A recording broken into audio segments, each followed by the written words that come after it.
All right, you should have your notebooks out. We're just gonna do a little review.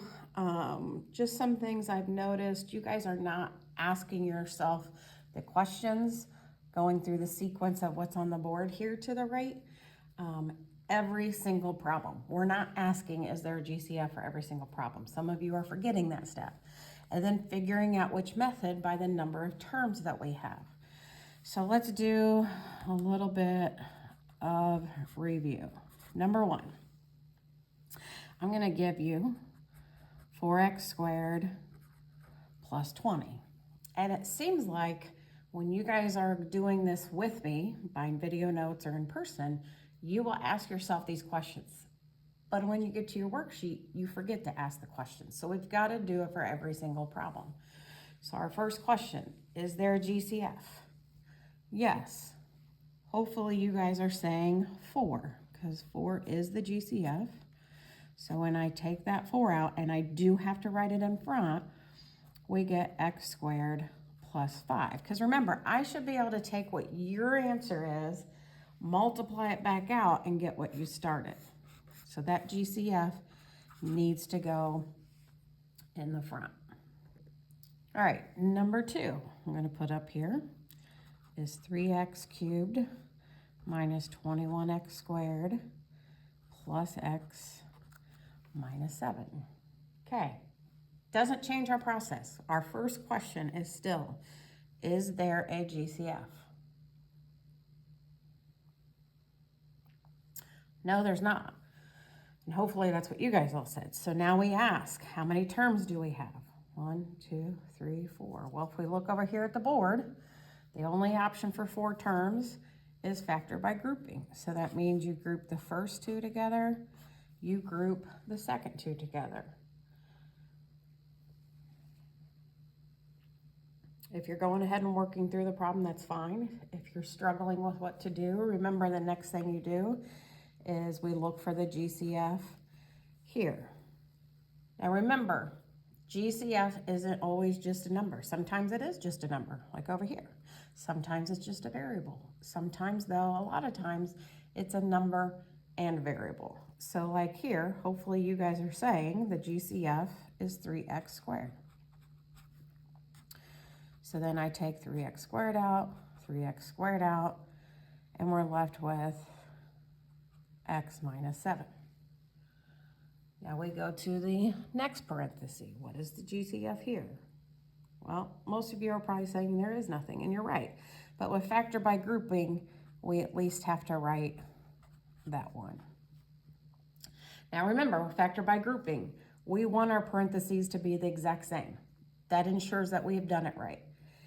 If they're not the exact same, remember, you've done something wrong, you've missed something along the way, but we're not done. So if our parentheses are the same, that's just confirmation that we're correct. We set up 2 parentheses for our answer. Our GCFs that we took out go in one set, and that repeated parenthesis goes in the other, and we're done.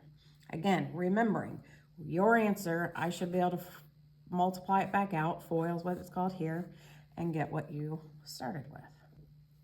Okay, the next one we're gonna do, number 3.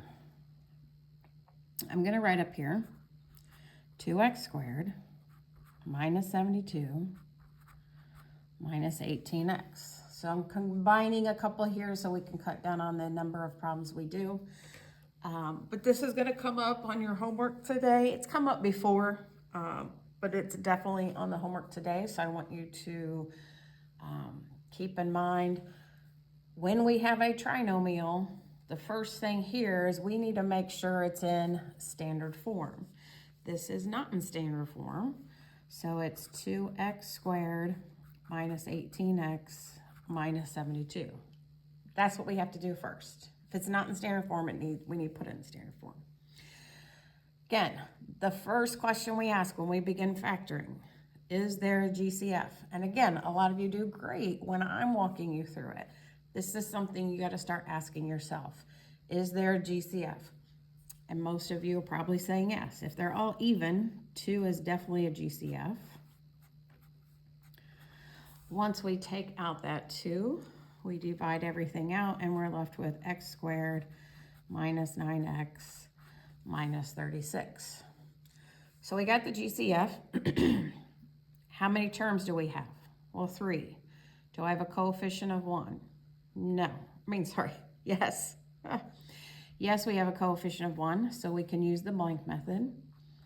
Now we need to figure out what multiplies to give us a negative 36, but adds to give us a negative 9.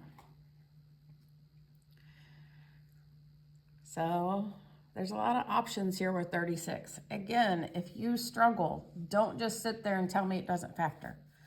You have to list out the multiples. So again, I always start with 1. 1 and 36 won't give me 9. 2 and 18. 2 and 18 will not give me 9. 3 and 12. That will work. So once you find the one that works, you don't have to list out the rest of them. To give us a negative 9, we need the 12 to be negative. So then we just put that in parentheses. X plus 3, x minus 12, remembering to put your GCF in the front. Okay, number 4. Let's say I'm going to give you 2x squared minus 35 minus 3x. So again, we're ready to start factoring. I hope several of you are saying it's not in standard form, because this isn't in standard form, and with a trinomial, I need it to be in standard form. So now we're ready to factor. Again, our first question, is there a GCF? Hopefully you guys are saying, no, there is not a GCF. So we ask, how many terms do we have? Well, we have 3. Do I have a coefficient of 1? No. So we use the blank method. Slide and divide, sorry, goodness. So we use slide and divide. Again, several of you are drawing this arrow, but you're not drawing it long enough, so it's down here as a reminder. You're just drawing a small little arrow. Draw the arrow because we're going to end up down here factoring. So now we rewrite it. It's x squared minus 3x minus 70. Now what multiplies to give us a negative 70, but adds to give us negative 3. So again, if you're stumped and don't know, you need to list out your multiples to the side. There's fewer here. 1 and 70, 2 and 35. And keep going, and you should get to 10 and 7 work, or 7 and 10. In order to get a negative 3, it needs to be a negative 10. So we set up parentheses, x minus 10, x minus 7. Draw our arrow. This is here to remind us that we need to divide both numbers by 2. And if it reduces, we reduce. If it doesn't reduce, that denominator goes in front. Okay? Last one, number 5. If I give you 49x squared minus 25. Again, our first number is still, goodness gracious, I just can't talk today. Our first question is still, is there a GCF?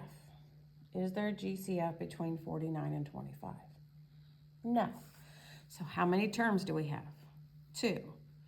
Our questions are, do we have difference? Yeah. Do we have perfect squares? Yeah.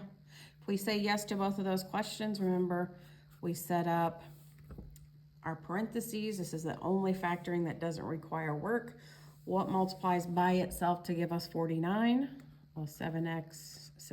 What multiplies by itself to give you 25?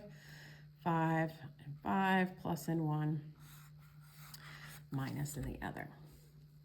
So That was one type of each factoring. Some where all you'll do is take out a GCF. It doesn't factor any further. I guess I should have asked up here, these two terms, do I have difference? No, so I couldn't factor any further. I should have asked that question, didn't, sorry. Factor by grouping. This was a blank method problem. You had to take the GCF out first though. This was slide and divide and difference of perfect squares. The only other thing that's on your review is when you switch to solve. And remember, when you switch to solve, it will have an equal sign. And all it does is add one step. So let's take this one for example, since this is the shortest.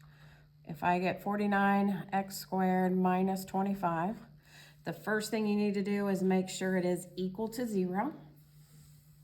Then you go ahead and factor.